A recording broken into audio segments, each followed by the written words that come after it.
Welcome to the Refined Life Podcast. Today we're going to talk about social media again, but in a different way. I'm Bigg Vinny.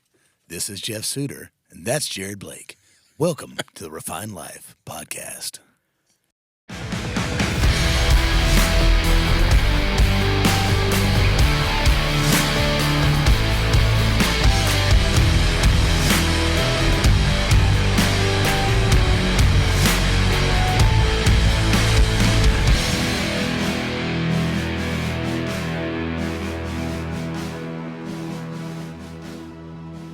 Did he just decide what we were talking about today? I don't remember discussing that at all. Did you? I don't remember there being a topic discussed. But I do love it when he just takes that sexy approach. Oh, yeah. Because we never know what we're going to get during the intro. You know, I mean, I don't even You know. never know what you're going to get out of the sexiness of Bigg Vinny. Yeah.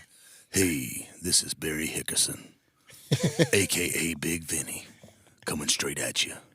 Welcome to the Refined Life Podcast, where today we're going to talk about something we ain't thought about yet. I like that one. I like that one way better.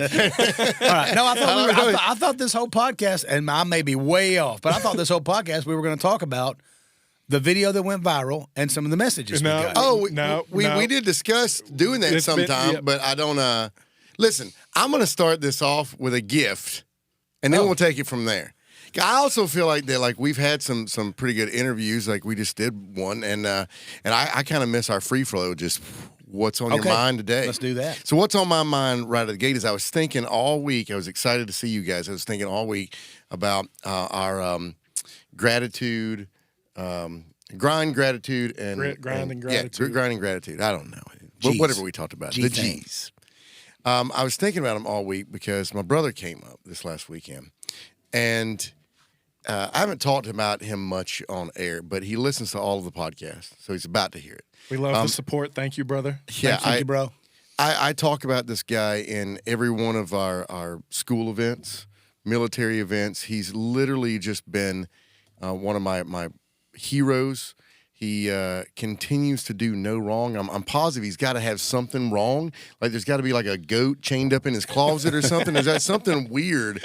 Because he's just one of those dudes that he's made every right choice, from his wife to his career. I mean, this is a child that was when he was a kid.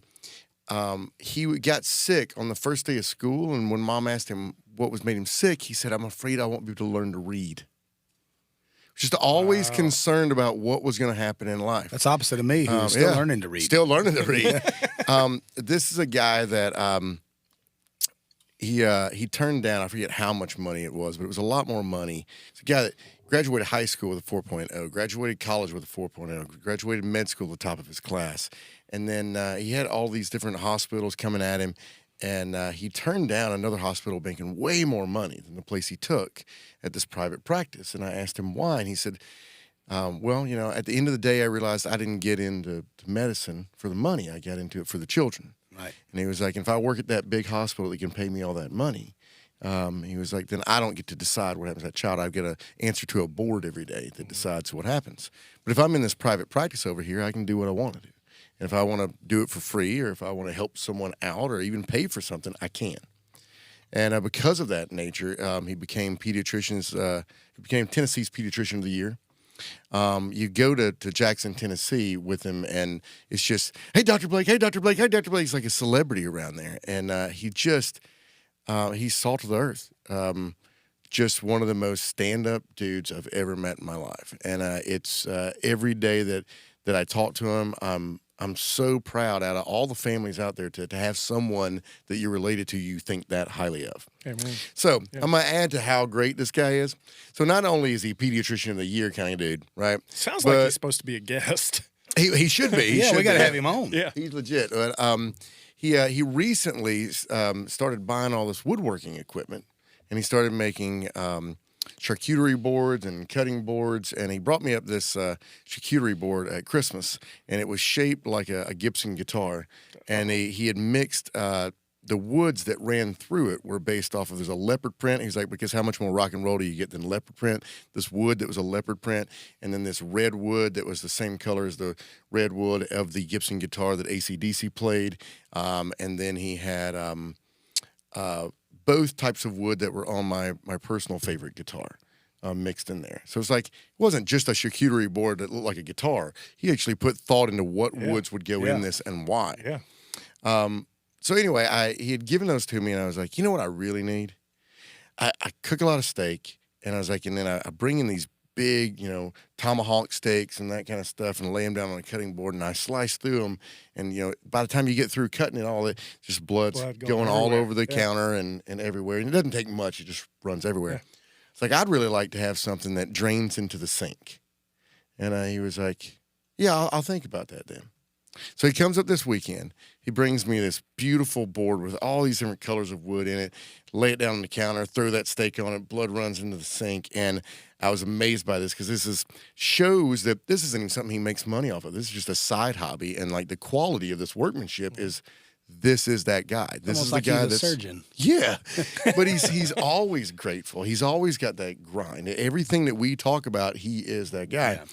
And to prove it even more, he was like, I brought a couple extra up here because I was like, you know what? If those guys on your podcast mean as much to you as they do, he's like, then I love them too. And so he literally even thought this out. He was like, Jeff does seem a lot more refined. And so I feel like this is a super classy board for him. Oh, that's Check awesome. out the detail on this thing. Like the legs, and he's got his logo branded over there. Look at that. And that is awesome. He said this one is just a thick hoss of a board. Come on with it. Now, I believe... Now, I believe in that one, you've got a little more history with my group of people, and I think that some of the wood in there actually came from my sister-in-law's grandfather's house, some wood that they had cut years and years and years ago. But dude, this is what I'm talking about. I know that anybody not watching can't understand, but you can see the workmanship in this, right? Yeah, this is you know what I mean? And so this is this for the thing blood. weighs. This is a workout. Right. But I mean, you can see the workmanship in it. And when he set them down in front of me, I was like, he's gifting. It smells fantastic. Yeah. He's gifting to one person he's never met. Correct. The other person he's only met a couple times. He's basing it off of what we say on these podcasts and how much he knows that you guys mean to me. Right. And he puts that much work into That's so awesome. You know what I mean? I can't imagine the hours spent on just a gift. You know what's crazy about this? I literally said to my wife the other day, I said, I've got to get a good cutting board. We have one of those little plastic, you know what I'm talking about? Like the little white plastic ones that came in the... But dude, you got an $800 cutting board. And I was literally like, I need something that's better. Because, I mean, a lot of times it's vegetables. I'm sitting there cutting asparagus and literally that little, remember when I had my finger cut a couple days ago? It's because I cut on that little board and I was going down and the little end of the board happened and it just went through and just hit on my finger. Dude, I'll tell you with these though, what did hurt me is the first day I used it, because then you put those lines in it like a cutting board and you're like, oh, it's so beautiful. Yeah. That just builds character. So I've got, this is now my main cutting board. So thank you, brother. This is fantastic. The wood is good. I will tell my brother's got good wood. Yeah. I've heard that about your family. It's pretty, right? He's apparently perfect. This is pretty wood right here.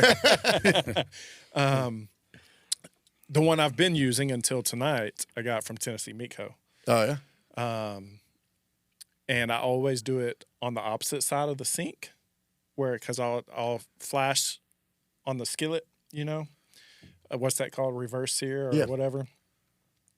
But like you said, the blood doesn't take much, and the next thing you know, you're puddled in blood, right? Yeah. And Autumn is massively insane about our kitchen, so we've got this nice runner that runs along the island in front of the sink, right? And I see all this. This was literally the last time we did some good steak. I see all the blood, and I'm like, I can get from this side of the kitchen to the sink without losing this blood. I know I can. Both my daughters are watching. Autumn's watching. They're all watching me slowly pick up this board, and I start to see it getting ready to run off the board, so I sped up, which was the absolute ass backwards thing to do. And the blood goes all over the white kitchen runner. And Autumn looks at me and she goes, "Are you kidding me right now? Did you really think you could do that? And You're like, surprise! I'm like, I really Right. did think But I was part going of to you make is it. like, and did you really think that I wouldn't run a white runner in the kitchen? When you bought it? You know me? Can I be a nerd for a second, though? Listen, my wife likes to put white all around the house, and then she's disappointed when it gets run. I'm like, have you met me? I'm like, I like the kitchen without the runner. We got 2 kids, 3 and 5. We have a light gray couch and white comforters on our bed, which are no longer white, by the way. Either one of them. I spent 2 hours the other day shampooing, but I want to be a nerd for a second. Did you know that when you're cutting a steak, it's not actually blood? Yes, but I forget what it's actually called. Globulin. Blood sounds better. Globulin. Well, now you have a globulin running board. Would you rather have globulin all over your white runner, or would you rather have blood all over your white runner? I don't know. Globulin. Anyways, I thought that was interesting. I didn't know that till the other day. I saw a TikTok video that let me know that. Now, I don't know if the TikTok video is right, but I do know there's no veins. You know what I mean? And veins and arteries are where blood's at. So theoretically, in the muscle. Yeah. I mean, I don't know. Anyways, I'm just letting you know. Globulin. Check it out. TikTok professor. My TikTok has apparently realized that I really dig Ronald Reagan for some reason, because it's been showing me Ronald Reagan clips nonstop, and I had no idea he was so funny. Oh, dude, he was hilarious. He would say so many funny things, man. What about this huge change subject, kind of? What's the guy's name that's now trending with like 3 or 4 songs in the top 10? Oliver Edwards. Oh, dude, that's everywhere. Oh, everywhere. What I saw today? He turned down an $8 million record deal this past week. Turn it down. He said, I don't want a house or trailers or jets. This is my therapy. It's kind of what Lance talked about in the last episode. It's his therapy. Well, I contacted him, tried to get him on a show with us, but he wanted $8 million. He wanted $8 million. I thought if I could get him on the Refined Life podcast. But no, you know what? That song, I think it's because everybody loves it. And it's so cool to me that it's like it hasn't become this polarizing thing on the left or the right, or you believe that. It's like he literally is just saying like everything I think that everybody thinks on a daily basis, but he's saying it from a voice that I think everybody can agree with. And it's rich man north of Richmond, which is talking about Washington D.C. right?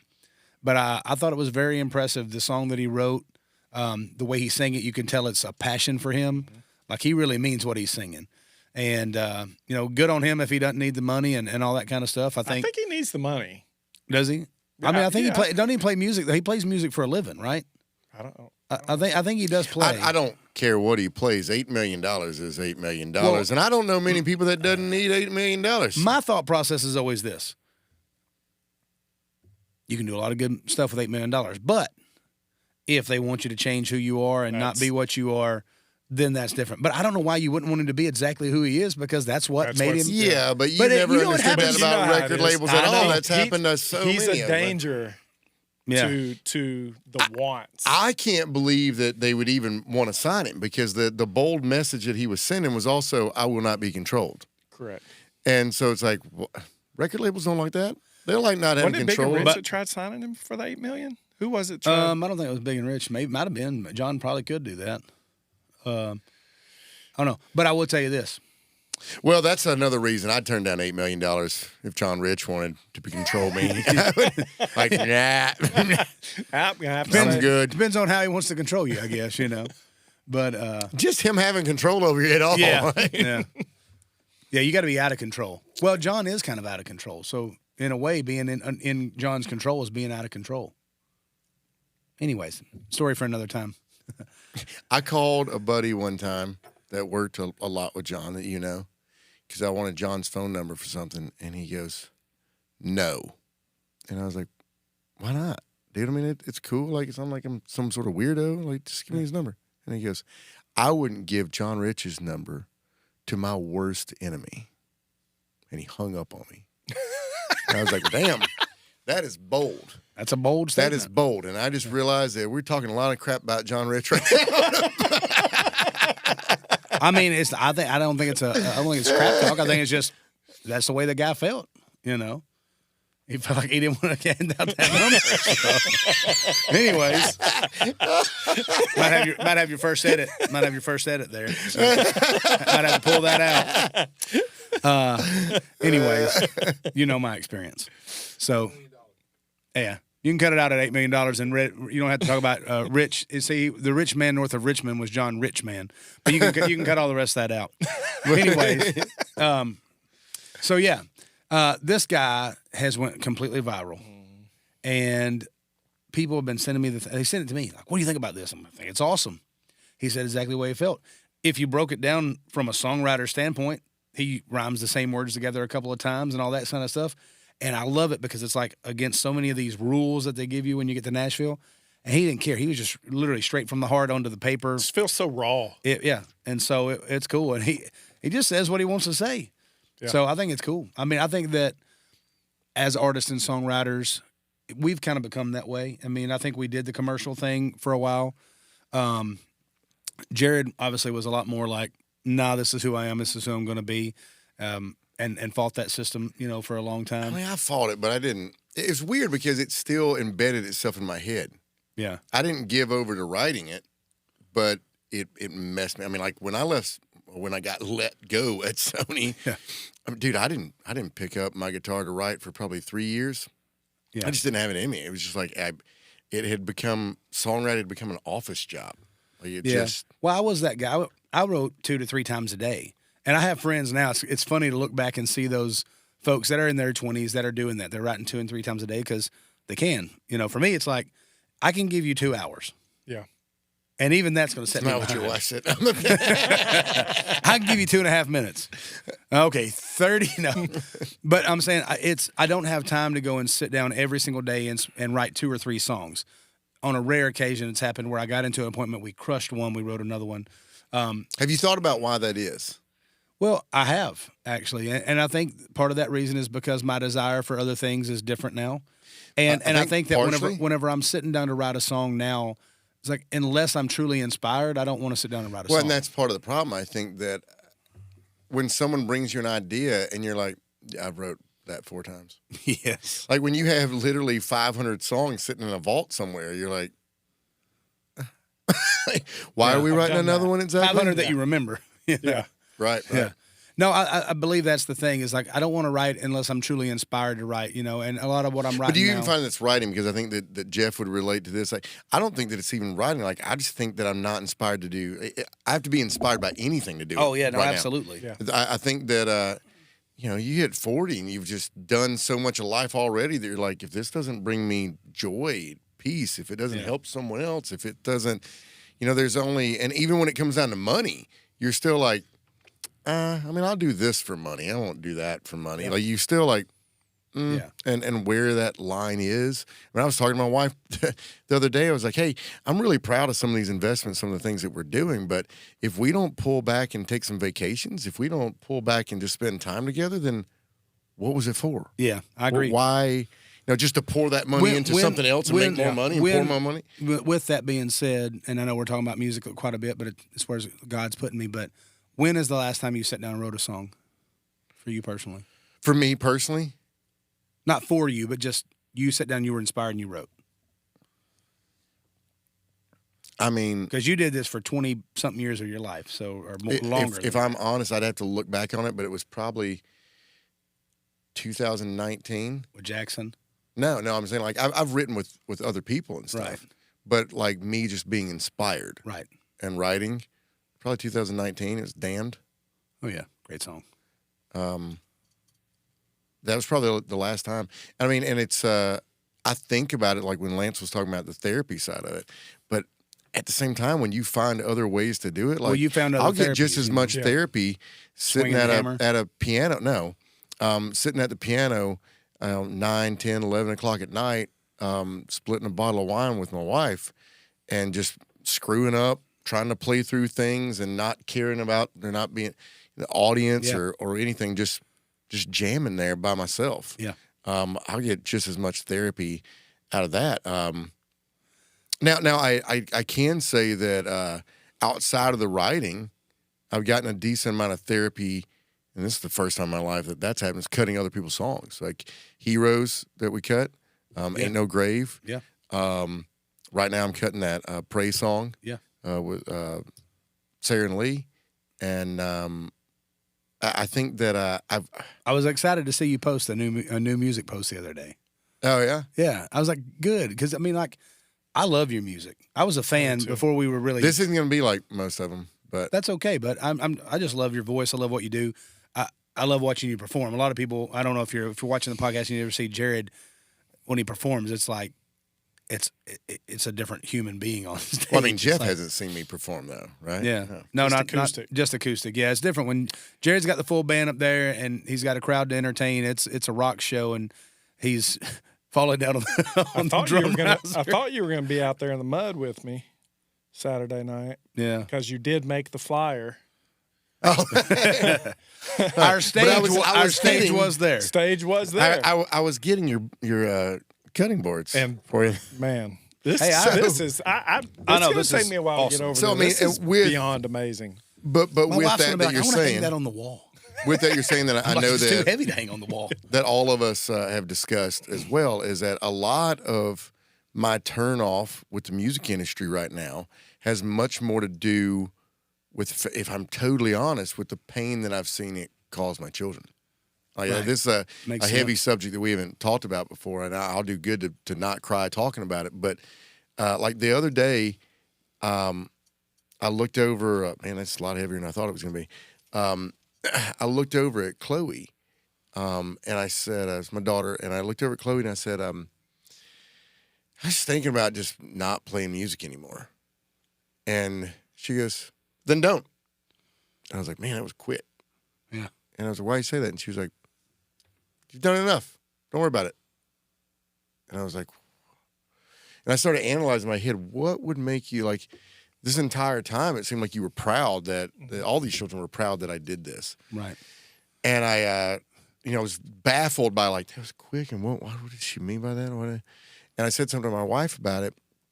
And she was like, well, baby, she was like, I don't want to mean, sound harsh or anything. We all support you in what you do. But, you being gone has definitely been hard on the family. Yeah. She was like, I understand that when you're here, you are fully here. You are in our presence. But the birthdays that you've missed, even Christmases that you've missed, like all these different, graduations, all these things in life. She was like, if you think that your kids didn't miss you there, she's like, you're an awesome dad. But if you think your children didn't miss you being there, you're wrong. And, man, that really hit hard. And it started making me think a lot. And me and you've discussed this a little bit. Yeah. I now still want to play music, but I only want to play music when it's doing something. Right. Music and that can be it can be if it's a charity, but it can also be if that feeling like Lance was talking about when you write a song and you move people and people come to you and be like, oh my gosh, that song da da da da da. That means something to me, and I don't care if there was 5 people out there, 5,000 people. That's a moment for me. So I think that I've just kind of started pulling back and going, okay, God, you need to lead the next chapter of this. If you want me to go play these shows or whatever, you need to bring those shows to me. I'm not going to pursue that side anymore. I'm going to pursue my family right now. And now, once again, you and I have discussed this, and you're in a different phase with your family right now than mine. Yeah. Mine are much older. Yeah. And so all of a sudden I'm seeing a different chapter in life, a little more like Jeff, that you're going, hey, how am I involved with my children now? Right. What does this look like as I develop this adult relationship as a father? Yeah. And I'll be damned if I don't feel like it's more taxing on me now than it ever was before. Yeah. Because I can impress a kid by bringing home a toy. I could impress a kid by like who I saw or me being on TV or something like that. That was easy. Yeah. But man, I mean, like the first time my children ever walked in the studio was with Gretchen Wilson. Right. Yeah. Your son is growing up with NSYNC. Yeah. Like their idea of this. We grew up on NSYNC. He's growing up with them. Yeah. That whole thing of who dad is will fade out at some point in time because that will just be their life. Yeah. That will be normal. And, Cash said something the other day because my youngest son, we've got him working on a job with us, flipping houses and stuff. And somebody asked him about him being proud of his dad. And he goes, yeah, but I've never I wasn't proud of my dad for the same reason everybody else said. And I don't know if I told you guys this or not. He said, everybody else thought my dad was special because of music. I thought my dad was special because he could build anything. Yeah. He was like, my mom wanted a dining room table. My dad built it. My mom wanted a TV center of some kind. My dad built it. Anything that she wanted. Apparently, building nice things runs in the family. It does run in the family. Runs in the fam. See, and that's why my wife loves Jared so much. If I need the squat rack put up and leveled out, Jared can do Saturday. It did take like 4 months for me to get back to you. But when I needed the shed put together out back, Jared put it together. I mean, you're basically like a dad in my family too, buddy. well, all my children have asked for you to be the godfather. So Well, Is it's something I'm willing to do. I would be there for your kids, and there ain't no doubt about that. And I love your kids. And I told them that last year. I got emotional on Father's Day last year at church. oh yeah. Talking to him, I didn't even know I was going to. I just started talking to him, and I was like, I get emotional a lot, people. Okay, I cry, but I don't cry on the internet, so suck it back. This is going to be on the internet. Nope, I'm not going to cry. I'm going to get. I'm watery. I'm going to get watery eyed, and I got a little twitch going in this one today. I don't know why, but I'm going to get watery eyed. That's called 40. I woke up with my shoulder hurting. I didn't do anything to it. I just slept on it like this too long. I can just to play a slight devil's advocate. I can tell you that y'all still move people with your music. Yeah, because I'm in that crowd for them acoustic sets, and I've told y'all till I'm blue in the face. Ain't No Grave moves me to tears every time. Like it. Well, so that's what I'm saying. Like yeah. I don't think we stopped. I don't think I stopped doing it. But I think that you are very intentional about what you do and why you do it. And, Vinny and I were talking about this the other day because I was in a different phase than he was, and it kind of hit me as we were talking. I think he may have even said it. Like, I've pursued this independent career for so long now that you're just like, I'm just kind of tired of this. Yeah. Vinny, on the other hand, he's had a duo ever since his creation. Trio. Duo. And so this is his first chance to really go out and do it on his own by himself. Well, and even when that was over, I mean, me, you, and Jerry Weeks did that thing on the boat for those 2 years, and so it's which always was been, still one of my favorite times. Oh, in I music, loved it. We had the best time. We had the best time. Driving back always sucked. No, I just mean being on stage with. I was talking to Skid Mills, Saving Abel, and my producer. And partly Vinny's producer now. I was talking to him about it. I was like, you know what I loved about those days so much is as much as the world is against each other right now, or the United States is at least, we set up there all very different people, and specifically with Jared Weeks in the middle of us, and he couldn't be more different than us politically. But we all shared our opinions, and we loved, and we laughed, and we came together, and we brought people together. And I look at that and like, but why was that so easy for us to do, and why is it not so easy for the rest of the United States to just be like, oh, you believe that? Oh, well, I believe this. Okay, let's grab a beer. Oh, yeah. You know, like what? Yeah. Why are? Yeah. Anyway, I think at the heart of it, if your morals are the same, your political beliefs can be different. You can have different beliefs on certain topics, but if your moral beliefs are the same and ingrained in that, I think you're going to be just fine no matter what you do. I think people focus too much on, oh, well, you think that guy's great, and I think this guy's great. Okay, but at the end of the day, is that guy ever going to come or that girl ever going to come and help you move your house if you decide to move? Right. Are they going to be there for you if your dog needs sitting while you're gone, or if something bad happened when you was out of town, when they go over there and help out your wife and kids? Those are the kind of people like, well, I can tell you, Trump isn't going to answer the phone, and Biden's going to say yes and then fall asleep. Yeah. Because we tried to call Trump a couple of times. You know, we tried to get him to be donors for some of our charity events. We ain't got him on the phone yet, but this might be the time. Have you guys seen that meme about it? No, it's not a meme. It's a comedian. He was talking about, he's like, it's going to be Biden and Trump again.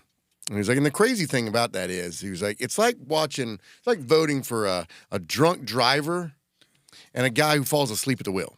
Yeah. He's like, for a minute, you're like, I think that one over there cares. And you're like, nah, he's asleep, bro. He's like, this one over here just cussed out a nun. It was great. He was like, and the drunk guy, I mean, he's staying on the road somehow. I'm not real sure how, but he's staying on the road. It is interesting. And, watching the stuff now, and it just baffles me every day that there's another political headline. Oh, they got another indictment on Trump from something from 3 years ago, that something he said on a phone call or this or that. So many things, and it's like then all this stuff got proved that this was fake and that was fake and this was ordered by the opposition. And on the opposite side, we're like, and President Biden took another nap. and he loves ice cream. Or And that's tripped again. He listen, loves ice cream here's and what I taking did a nap. with President Biden. At what point do you think we're going to see someone holding his hand, walking him around? I think it's already happening. But my thing with President Biden is like I found common ground with President Biden. We both love ice cream, so I would love to sit down. And he reminds you of your mammy? Yes, when she was about 3 or 4 years into Alzheimer's. I would like to sit down with him and eat ice cream and not talk about politics. Just like, hey, this is some good ice cream. Because I know we have nothing in common as far as politically. Well, not now. I mean, What flavor are you going for? The good thing is I'm me. I don't care what they say about Biden. I think he's going vanilla. He is vanilla. I'm a chocolate chip cookie dough kind of guy. Okay. I do I'm- love chocolate I'm chip mint. cookie dough. Mint chocolate chip. You? Or mint moose tracks. Ooh. Oh, that would be good. Well, just the moose tracks, not the mint part. Just one hot fudge. Oh. Just by itself. I can skip Oh, all no that. ice cream? Just give me a tub of hot fudge. You know what I used to love? I'm is- going to get you some for Christmas. You ever had I used to work at Sonic Drive-In, service with the speed of sound. Plug it. You can sponsor this podcast. I used to work at Sonic, and we had the dip cones, and you take that dip cone and you dip some of it out and you pour it into the shake, and it instantly turns into like chocolate, and then you swirl it up, and then every time you take a drink, you get little chunks of chocolate you chew up in there. Boy, that's good. I'm getting fat just having this episode. Not that I wasn't fat before, but I mean way fatter. Anyways, I kind of came to this point back in 2020. I turned off the news. I felt like it was making my wife like anxiety ridden. I felt like it was making, and it doesn't matter what you're watching. It's all skewed to yeah, whatever either way, it didn't matter which news You know channel. when I turned off the news was whenever I realized these news channels weren't telling us news. It was just four dudes or four chicks talking about what they thought about the news. Well, And it was that's this the thing isn't now, news. because as long as they keep it opinion pieces, they can put whatever they want on there, and it doesn't have to have facts. It doesn't have to be factually And based. tell me why I care. Yeah. I have fun Tell going me from why. foxnews.com to CNN.com and just comparing the two. And being the exact opposite It's a damn But headlines. blast. didn't you get worn out on it though? I got worn yeah, out it's on not it. something I do often, but it is eye-opening. If Yeah, you just- it would if be. you just do that. This at any wasn't point a in real time. headline, but it would be something like one of them: Trump saves baby from a train. In the process of doing this, Trump had to knock an old lady out of the way. That was on Fox News. Then you turn it over to CNN. Trump knocks an old lady down in the subway. Ends up catching a baby that he wasn't supposed to have. I mean, it was like, or knocks an old lady down in the subway. Baby almost dies. yeah. Like literally, it's like it's the wild. headlines. It blows my mind. And listen, we let it, not all of us, but a lot of people let it format their brain for how they treated their fellow man and woman, their friends, their family members. And I've even seen it happen. Even still happens now. But me and my wife decided. We looked at one day and we said, there was all this news. There was all the riots going on, the Summer of Love or whatever it was called. There was all these different things happening. And we were watching. And of course, next thing you know, I'm like, okay, well, I got my shotgun and I got my, my 38. If somebody tries to come and burn down our, little city block in Brentwood, I'm gonna be ready to go to war. So try that in a small town kind of thing. Only was in a big city, or what I considered a big city compared to where I grew up. But I was just sitting there. I was like, I'm so worried about this, and it's probably 99% chance it's never going to happen. So finally, we literally sit there one day. I'm like, you know what? I think I know how to get rid of your anxiety. I think I know how to get rid of this feeling of like hopelessness that's going on. We're going to stop watching that ticker go up on COVID. We're going to stop watching all these deaths. We're gonna stop watching the news of people burning down cities and burning. I said, we're just going to cut it off, and we cut it off, and everything was fine. Better. Yeah. Everything was fine. Yeah. And it's just like with your buddy Brock that we was talking to him. He's like, yeah, I went down there, and they made it look like there was like 200, 300 people out there Dude, burning that down. was There was eye-opening, 7 him people. talking about that. Or 12. What he said, 12 total people. Yeah. And when you look at the news, I mean, it looks, all those things look bad. And I'm not saying there wasn't bad riots and there wasn't bad things, because there were, but Yeah, but the crazy thing is that they're showing these things and making it look worse than it is, and then other things we're not talking about at all that are horrible. Like Oh, yeah. Maui. Maui, right? Like, dude, yeah, you hadn't seen nothing on it, which I don't watch the news. So It shocked me that it was like, I think it was already 4 or 5 days gone before I ever heard anything about it. I didn't know nothing And about it. that was on You know- TikTok. You know how I heard about it? On Instagram. The Rock was on there raising money. And I was like, what's he talking about? It's like, the devastation in Maui. I'm like, what happened in Maui? I want to go to Maui.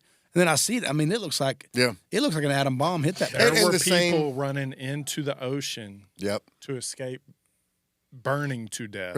But some of them, if you research from what I could see at least, some of them still wound up burning to death because they couldn't get out far enough, and some of the something got spilled over, and so the fire was actually on the water as well, and they came up into fire. So that means there had to be. Well, the death count last time I checked was like at 83, 84. 100. It's pushing 100. Yeah, But I'm saying, well, there had to be some kind of chemical something in the water. Well, so there's some tinfoil hat conspiracy theorist stuff and witnesses coming out and saying that, like, there's one old guy that sat outside the same gas station for the past 20 years making like the hats, straw hats or whatever. And they interviewed him, and he said that going down this main road where people were trying to leave, when he got to the end of the road, the police department had it completely blocked off where nobody could leave. So he's claiming that these people were trapped intentionally. Well, because it was the slums, right? Or parts of it were. They're saying it's a land grab. But I've heard that. That's what I heard today, because none of the mansions or whatever burned down. Yeah, like Oprah's house is a big story. It, like, not even a blade of grass is hurt. Yeah. I would like to think that that's not real. I'd like to think that there's, but I mean, I would like to, but at the same time, I can't get past this. You know, when 9/11 happened and the conspiracies, and we've just had them ever since. You know, like when I think about that, like. So listen, I remember me when why. Epstein Island was a conspiracy theory, and people were like, "You're crazy if you believe that." So Now tell me like, though, wait, it was real. Yeah. Nobody's been arrested. Give me a reason though that we think that things like that can't happen. I think it's hope that they wouldn't happen. But if we send a soldier into a place that we know we're not going to get what we're looking for, and we just send that life in there to die, why the hell do we think that the rest of our lives are worth so damn much? Why do you think out of all the things that and I love America, you know me, but why do we think out of all the things that we've done in this society for power that they wouldn't keep doing things for power? Well, I mean, we all know that it's not the government in charge, it's big business. It's money. Yeah, World Bank, whatever. And I mean, look at what people do for money. Yeah, no. You know what? I mean, you know what's I interesting? think but that's there's why- some truth in the conspiracy I theories, do even too. on Well, 9/11. There's some truth in all But of it. that's also Yeah. why, for me, if I didn't have my faith in God, I'd be a nutcase, or I'd just be like, take me out, I'm done. Because that's the only spot that I find peace and rest in, is knowing that I have something I believe in. Now, and people, I had someone ask me the other day, they were like, doesn't it seem crazy though, that you believe that firm in that? And I was like, maybe, but I sleep really well at night. Yeah. So even if I get to the end of this whole thing and I was wrong, life was still better. I had a model that I had a model that I was trying to live my life by, a standard in which I was trying to live in the way that I treated people, and I had peace of mind believing that what I was doing was right. Right. Well, Yeah, what bad? I can win, come from bro. that? Yeah. I think, and I think it's interesting because I am definitely a look for the best in everybody kind of person. Yes, Like, you are. I will. And I love that about I you. will overlook your flaws, even if they're smacking me in the face. Even if you smack me in the face, I don't do it, because immediately I will want to react. But then a few minutes later, I'll be, man, I shouldn't have reacted like that and put that person on the ground like I did. What does this say? If I'm wrong about God, then I've wasted my life. If you're wrong about God, then you've wasted your eternity. That's Lecrae. Come on. He's Well- an MTSU grad, right? Oh, really? Yeah. That's cool. Yeah, I'm the kind of person, I'm always looking for the best in people. And I always want to believe that Do you get let down a lot? well, I do, but I also would rather live my life. And you find similarities, like ice cream yeah. with Biden. Ice cream and Biden. There we go. I just think that when you're a kid, I don't believe you're born with a certain way of like, this kid is this. I think things happen to you. You're molded a certain way. You receive. Everybody, as we talked about before, you can be raised in the exact same household, the exact same childhood as somebody else, and have a completely different experience. And you know, I look at any of these people, that the Stalins and the Hitlers and the worst people ever in the history of, you know, that we know in the history. At one point, they were just some little kid playing on the playground. At some point, they were just some little kid, sucking on their mom's teat. You know what I mean? Like, But I'd like to think he still had that little mustache. So. he definitely had that little mustache. But at what point do they become, Napoleon Bonaparte? At what point did they become Hitler? Like something had to happen. And maybe they were groomed to be that way. I don't know, but I don't think that at everybody's core. I'd like to think that when you're born into this world, like you come in with this heart that, or soul that's molded a certain way based on the experiences you live in. I know that's hard for me to say because I also look at it and think back to my children when they were babies. I feel like they've been slowly but surely working themselves out of being selfish because it was like they came out of the womb screaming about something. Give me some milk. Right. Somebody feed me. I've never had to teach my children to take. I had to teach my children to give. Yeah. I've had to teach them morals. They knew how to be selfish right out of the gate. Right. So I do question, well, who didn't teach you? But then more than that, all of us are good people, but you also know how you've been influenced by money and other people and power. Some status. Like it's hard to turn that down. And we're strong people. We've turned down a lot. Yeah, but so I also try real hard not to put myself in that position of like if you had extreme power at an early age, or if your father had extreme power and passed that on, like, man, I don't know what that's. I don't know what it's like, And I think you think about that too with as people become more famous and more people are saying yes to them, and more opportunities are there for certain things. We've talked about that even with artists on the road, and people get mad when they mess up in their marriage or they do this or do that, and it's like. You could sit there and hate that person forever, and I still see people. They'll comment on Jason Aldean's post like, "Well, you left your wife and you did this wrong and you did that wrong." And I'm like, "You not ever made a mistake in your life, and maybe it wasn't a mistake. Maybe that's where he got led to, and now his life is way better because he actually made that choice." But the fact of the matter is, you've also never been a guy that's out there selling millions and millions of records and in front of hundreds of thousands of people a week, and had the opportunity to do the things that he did. You know what I mean? You don't know what you would do if you were faced with that situation until you're faced with that situation. And with me, me and Jared, we've talked about some of them. We've been faced with some situations that we could have lined our pockets, and we had to say no because it didn't morally line up with where we were at. And that's happened for me and for him both. That's getting easier and easier, though. Yeah. But I also think that it's more that I put my trust in God, that I put less trust in. I love people differently now than I used to. Yeah. Because I have no expectation on you. Yeah. And that's not in a bad way. It's just all my expectation and trust goes into God. Yeah. And whatever you deliver, you deliver. And if you don't, then I don't have to work with you necessarily again. We'll see how that goes. But well, that takes a lot of the animosity out of it when somebody does do you wrong. It's like, well, I look at it like this, and this is part of what Jared's helped teach me this. When somebody does you wrong, I always want to go into the relationship believing that somebody's going to do the right thing. And I say relationship, I'm not talking about marriage. It could be business or anything. I'm just talking about any kind of relationship you're going to have. If you're giving this person a piece of your time, you've obviously deemed that, okay, this is worth my time here, so I'm going to spend it there. I like to always believe that the person is going to do the right thing. But if they don't do the right thing, if they treat you wrong or they do the bad thing, it's only cost you that much to know that you don't need them in your life anymore. And it doesn't mean that you got to be mean to them or anything like that, but it just means that you're like, you know what? They're not worth me putting my time into again. I'm going to go back over here and focus on these things. And we've seen that happen. We've seen that happen a few times with things that we've done in life, is sometimes you have to pull away from people and let go of certain relationships and situations in order to grow what God really has for you. There's this meme of this of Jesus sitting there, and he said, has his hand out asking for this teddy bear from this little girl.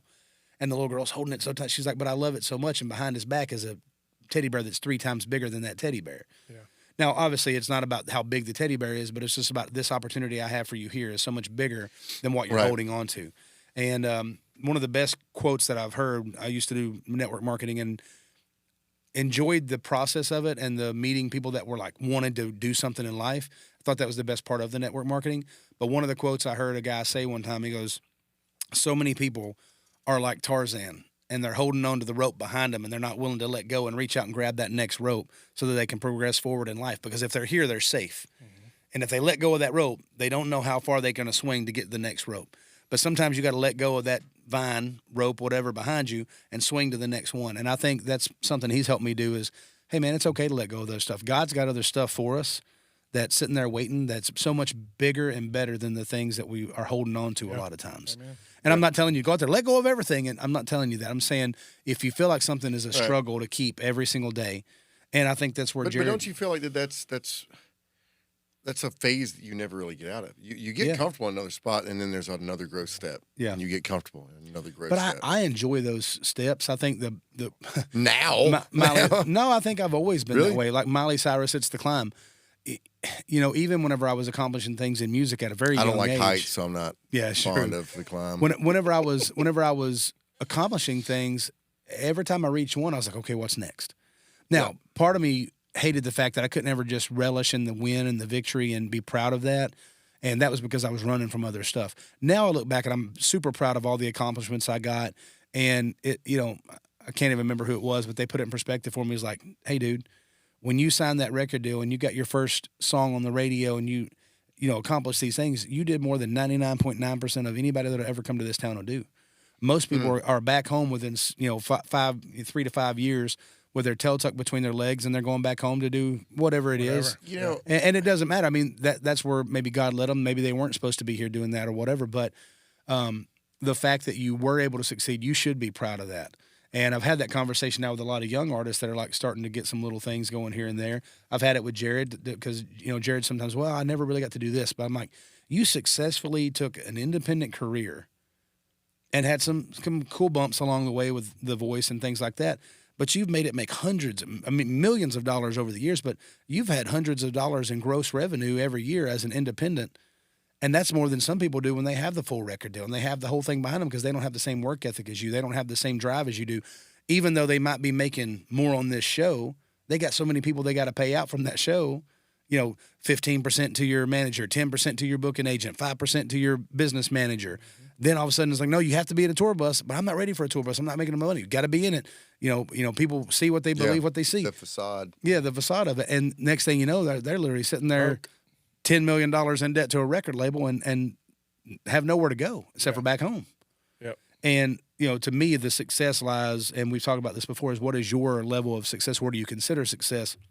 And I think where I've gotten to, for me, it's like I want to continue to do the things I love to do and be able to make my living doing that and be able to feed my family and provide a good life, And if that means I get to do those things and I still have to do some cool things over here or other things I like over here, I'm not afraid to go be an auctioneer. I'm not afraid to go be the guy that's just on stage hosting. I can let go of, hey, I got to be the star on the stage that's putting on the show. I can just be the guy up there talking and making sure that the nonprofit makes money that night. Yeah. And I think, Jared's come to that point now, and we were just talking about this the other day. I have never really went out on my own. I've always had somebody with me. We talked about this a little earlier in the podcast, but I'm excited about the opportunity to go out there and be like, okay, Vinny, you got to go run this show. You got to go drive this boat or drive this ship, and you got to see what you're made of without having the chains tied to another person that's out there doing that with you. And, we obviously have a phenomenal team with us that we've built together. And, we're going the first one to be Trail Hero here in another month or two. And, we'll see how it goes. I think it's going to go great, but I will miss you, though. Yeah. Because we have fun times on the road. Absolutely. Should we go watch? To Trail Hero? You will have a lot of fun. It is fun. It's also in Utah. Never been. Well, there you go. St. George, Utah. Well, Hurricane, Utah. Oh, you brought up something there, and I know me and you were talking about this, what was one of the clips that's been doing really well for us, about, doing things for your wife and those sort of things. So Jen and I put in this thing in our marriage a couple years ago called Cupcake Moments. And it started off actually being an actual cupcake that we went and got. But it was these little moments in your life that you were like, this needs to be celebrated. We need to stop everything we're doing, if only for 10, 15 minutes, and celebrate that happened to you.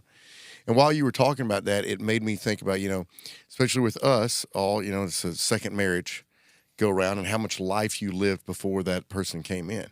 It's like, what if you, with that same line that, me and you talk about getting up, I kind of took from your book here lately. So me and my wife's been getting up and just literally talking about everything we're grateful for before we start our day, and then doing a devotional and going from there. Yeah.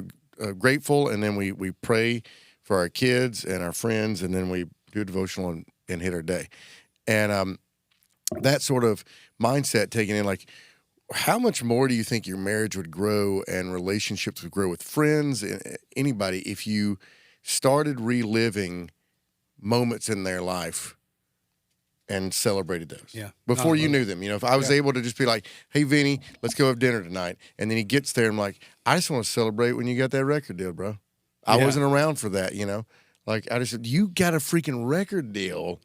Yeah. You know? Yeah. Now, we get that moment a little bit because we're on stage and we're able to talk about each other. So we kind of get that praise from each other. But can you imagine, though, like what that would say to you if your wife was like, let's go to dinner and I just want to celebrate your before I was in your life. Right, you know, but I mean, like, those were legit moments that happened in our spouses and in our lives that the other one wasn't around for. And you could almost get to recreate all those things and really live out. Like, I know I'm talking a lot here, but I'm very proud of some of the things that we've done. When my wife first created my music room, she left this big blank spot on the wall, and then Christmas hit, and there's this big giant rectangle package in the by the tree, and I unwrap it, and it was the basically the most famous outfit that I'd wore on The Voice. Yeah. And then it had season 1 and all this kind of stuff, and I had a few other little things in there from that season. It was this shadow box. And I was like, I mean, to me, it was like, this is the cheesiest thing I could possibly do, is have my own crap hanging on the wall. And she was like, no, I want it hung up because I want you to, every time you walk into this room, I want you to remember everything you've accomplished. Instead of comparing yourself to others, I want you to remember that what's in that frame is the reason you were able to create everything else that we have. You know, and I think that those sort of things would take away a lot of the way that we try to keep score with other people. No, absolutely. Essentially, you know, and I mean, I'm always amazed with Vinny because he has this strength that I think most of us don't have. For me, I can honestly say myself and probably most artists out there, we're really afraid to step out of the box. Like, we step into this one arena where everyone's like, oh, look at how brave they are. They're on the stage, and but we won't dance in public. You know, like there's these different little things that you're just so self-conscious. Yeah. And you really kind of go out there just because people applaud you and it makes you feel like you're okay. Yeah. You know, being a human. The road is my stage. I don't have to have a stage. I'll dance in the gas station. He's seen me do it. We've kind of taken this over a lot, Jeff. I want to hear, you know, what's something that's been going on in your world in the last, you know, week or so that's like, what's on your heart these days? On my heart these days is really supporting my wife in her business and watching her. We can tell. Rye the label. Rye the label. Rye the hat. Rye the toilet paper. Rye Spaceballs. You know, when you were talking about celebrating the small wins that you weren't a part of, my mind instantly went to when Autumn graduated hygiene school or expanded function school, things that supported her dream to make kids' teeth better. And she has since left that to pursue a new dream. Yeah, and it's one that she has to chase on her own. Obviously with the support of people around her, but it's been fun to watch her realize how hard it is to be a business owner. How you can't count on your closest friends to support you through that. How you do have to put in the hours and the stress and just all of it. And so on my heart has been, what can I do to support her? What can I do to help it become more of a success? Like even today, like when I should be focused on mortgages, I found myself looking at their website, like what can I do to help them be a little better, convert more? Yeah. Like how can we grow the online sales? How can we make the Instagram sales convert more? What are we doing wrong here? And I say we, hell, it ain't me. Right. But that's just what's been on my, you know, I want to help her turn this small win into a massive win. Yeah. So that's awesome. I was proud to have y'all out at the resort the other night. Had a great time. Well, it was cool, and I put y'all kind of had like that little fashion corner with y'all in the Savage Rose bus, but If we'd brought lights, I think y'all would end up selling a lot more stuff. I mean, y'all did pretty well, but Yeah, we did good. Yeah. but I mean, if you'd had some lights, I didn't even think about that. I'm like, I assumed everybody would, but it's her first time doing Yeah. something like that where it goes to nighttime. But the place looked awesome, and I saw some people buying stuff that were really excited about what they got. They from her, loved so. the merch. So- They Yeah. loved the hats. Yeah. They loved the shirts. It was the cool. merch more than anything. It was pretty cool. So, Vinny, you've talked a lot about the new business your wife is doing. We've talked a lot about my wife's business. We've talked a lot about your wife's business. I'm thinking, like, what if we get together for dinner with our wives and we celebrate their businesses with them? Yeah. Can we just make a Can we point? do it like 8:00? Yeah, sure. Okay. Even But let's do it. why don't we do that? Yeah. That's gonna maybe we celebrate won't get in much trouble for taking do a our wives out standard? and celebrate them instead of booking them a massage that I got in all sorts of trouble for because I was That's so ungodly. That's the next episode. That's next so episode. ungodly, Yeah. toxic masculinity. we You can't don't go even there. talk to your wife. toxic. You don't even talk to your wife. You just booked the massage. How dare you? I not think give that a would be shit? awesome, and I need to get a babysitter. The standard. You want to do the I standard? mean, you're the only one that has to find anything, so I need one of y'all's kids to come babysit my kids. tough luck. I can get my I kids would on do the the phone. standard. Do they have food there?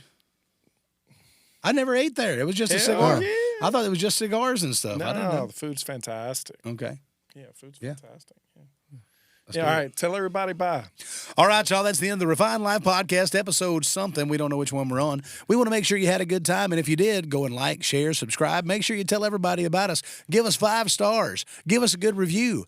Go ahead and put us on your Facebook, your Instagram, all that kind of stuff. Tell your mom, tell your sister, tell your brother, tell your kids, tell your uncle, tell your aunt, tell your grandma. Tell everybody. Anyways, with that being said, make sure you subscribe. Holla! Holla!